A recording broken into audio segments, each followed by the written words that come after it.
Another 5-minute mystery.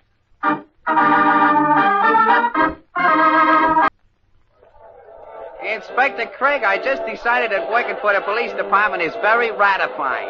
Especially even more so when it gets us free passes to the circus. The word is gratifying, nimble-brain. To ratify means to put your stamp of approval on something. So that's what I said. With me, it's very much okay. When I was a kid, I was always crazy to join a circus. You know, Pepper, sometimes I wonder... Yeah? Oh, never mind. Inspector Craig, I've been looking everywhere for you. Oh, hello, Danny. Pepper and I want to thank you for the passes. I think the big show is better than ever this year. I'm afraid I'm not going to be much of a host, Inspector. It seems the snake charmer's been found dead and...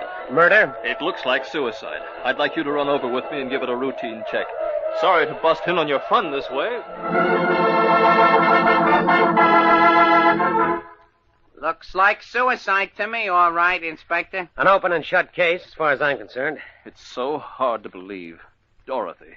You own part interest in the circus, don't you, Brian? That's right, Inspector. Nat Bryan and I are partners. Nat, I can't tell you how sorry I am. Thanks. How long were you and Mrs. Bryan married? Not long. I can't believe she'd do a thing like this. She was the snake charmer, right? Yes. Suppose you tell us how it happened, Brian, so we can get the facts straight. Well, lately, Dorothy and I... Well, that is, there have been disagreements, quarrels. There was some talk about a trapeze artist, is that it? Yes. Dorothy was insanely jealous and thought I was interested in a little tightrope walker. Were you? No, there never was anyone else for me but Dorothy. And now... All right, go on. I came here late this afternoon to get her to listen to reason. She refused to be reasonable. There was quite a scene, and finally she got up and ran into the dressing room. Yes, I see. These tents are divided into little rooms. It's very clever. You were out here, is that it? Yes. And she went into what could be called the other room. All right, go on. I had no idea what she intended to do. Otherwise, I just can't seem to realize. We understand. Of course we do, Nat. Go on. Well, that's all there is. She shot herself. And I was sitting here all the time. After a while, I got up and left. I was seen coming from this direction by several people. That's why I came and told you this. I didn't want the police to think I was hiding anything. You did the right thing, of course. This tent is set apart some distance from the others, isn't it? Yes. No one wanted to be near the snake charmer's tent in case any of them got loose. That accounts for no one hearing the shot. There's one thing I don't get. How is it you didn't hear the sound of a gun going off? I told you it was late afternoon, feeding time for the animals. Dorothy's tent is next to the giraffes. They were making such a racket hollering for their food, I couldn't hear. Inspector, if I may make so bold as to make a remark here, this guy is, to put it bluntly, an awful liar. Why, how dare you... Are you sure? Plain as the nose on my face. Well, that's plain enough for me. Hold still, Brian. Don't make a move. In a moment, Pepper will reveal the clue that led him to believe it was murder, not suicide. But first... Now, back to our story. You better explain, Pepper. How do you know he's lying? Because giraffes is like turtles. They don't make noises. Brother, is he dumb. Good work, Pepper. Okay, Brian, you're under arrest. Another 5-minute mystery. The strange country of Tibet, where ghostly ruins of an ancient temple rise forebodingly to the midnight sky. In a lonely native hut not far from the temple, a woman nervously paces the hard earthen floor. Her eyes speak terror. Suddenly... Mr. Benson. You are Mr. Benson. I came as quickly as I could, Mrs. Dorman. Your coolie directed me here from Lhasa. I had to send for you, Mr. Benson. I didn't know of another American except you anywhere in Tibet. But your husband, Professor Dorman. He's disappeared. I begged him not to go near the ruins.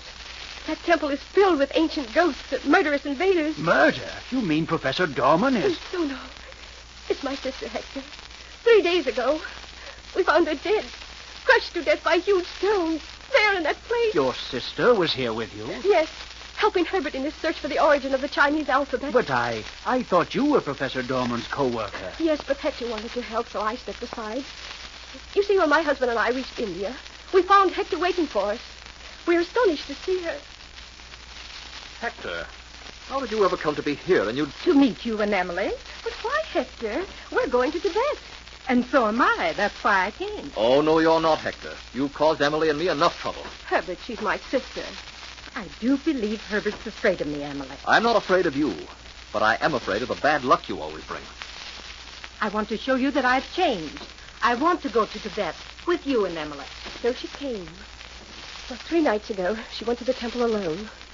She didn't come back. We found her dead. And now my husband, it's after midnight, and he's been gone for hours. The coolies won't go near the ruins, and I'm deathly afraid to go alone. Well, come along. He may be still alive. There's not a moment to lose. There's the path, Mr. Benson. A dark it is. Now, stay close behind me. If 2 people have been killed in this place, we... Herbert! It's Emily, Herbert. Where are you? In this darkness, the temple seems alive. I beg you not to violate this quiet. There's a force here, Mr. Benson. Something evil. Come along. Wait. Here's where we found my sister. Herbert! Answer me! It's Emily, Herbert! Mr. Benson... Look! In the beam of the light. He's dead. Struck down by that pillar of stone. No, don't go near him, Hector. Why? Do you call me Hector? You and your sister looked exactly alike, didn't you? Yes, but... Then you are Hector. I know you are, and you murdered Professor and Mrs. Dorman. What was the clue that brought Benson to the startling deduction? In a moment we'll hear, but first... And now, back to our 5-minute mystery.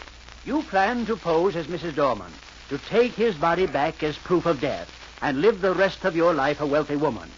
Now, come along. I'm taking you to the American legation. You see, if you had been the real Mrs. Dorman, you wouldn't have said what you did. So it may interest you to know that Chinese language has no alphabet.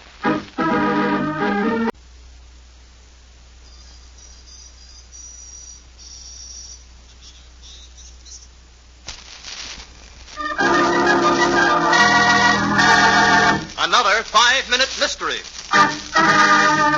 In a small private lodge high on a mountaintop in the Lake Placid region, Alice Herrick toys nervously with a corsage of orchids pinned to her luxurious fur wrap as her husband, his broad back against the cabin door, twirls a small revolver on his fingertips. You're a fool, Charles. I don't know what you want of me. I'll do anything. Anything you say. There's nothing I want of you now, Alice, but to have you dead. It's money you want, isn't it, Charles? All right. You can have every cent I have. Oh, no, Alice. This is it. You haven't got the nerve. You haven't got the nerve to kill me. You'd never even... You've underestimated me for the last time, Alice. And this time, it was fatal. I can't believe it. Here, Mr. Herrick, you'd better sit down. Over here by the fire. Thank you. I guess I'd better. Where was she, Sheriff, when you found her? Please, I want to know everything. Well, she was sprawled in that chair over there by the desk. The gun had obviously fallen out of her hand onto the floor. How long do you think she'd been dead, Sheriff? The coroner said about 48 hours. 2 days. And all that time, Alice was lying here dead. I didn't even know. Yes, the ironic part of it is we might not have even found her when we did. The skiers who reported it to me had passed your place earlier in the day and had seen your wife sitting there through the window and thought nothing of it. The gun was on the side away from the house. About dusk, they passed again, and when they saw she hadn't moved, they came up for a closer look. They saw the gun then? No, it wasn't until they noticed the wilted orchid on her dress and a few fallen petals beside her on the floor that they knew it was a woman and that she'd been dead for some time. How ghastly. The thing we've got to find out, Mr. Herrick, is why. Why should your wife decide to take her life? I don't know. She often liked to come up here alone, and this time I thought it was no different. You were never worried about your wife being up here alone? Alice was a very independent woman, Sheriff. She wouldn't allow worrying over. Besides, we two were the only ones who had keys, and it was as safe as any place could be. Then you'd say we could rule out the possibility of anyone's having gotten in and killed her. Killed her? But Alice committed suicide. You said so yourself. Well, we don't like to overlook anything. But no one could have known she was up here. Besides, you said the place was locked when you found her. There was no robbery. What would be the motive? Maybe that's the one thing you can tell us, Mr. Herrick. The motive, I mean. I don't understand. What are you driving at? Just this, Mr. Herrick. Your wife did not commit suicide. She was murdered, and you're under arrest for that same murder. Why did the sheriff arrest Charles Herrick for murder? What was the clue?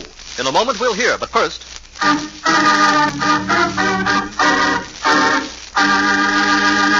And now, back to our story.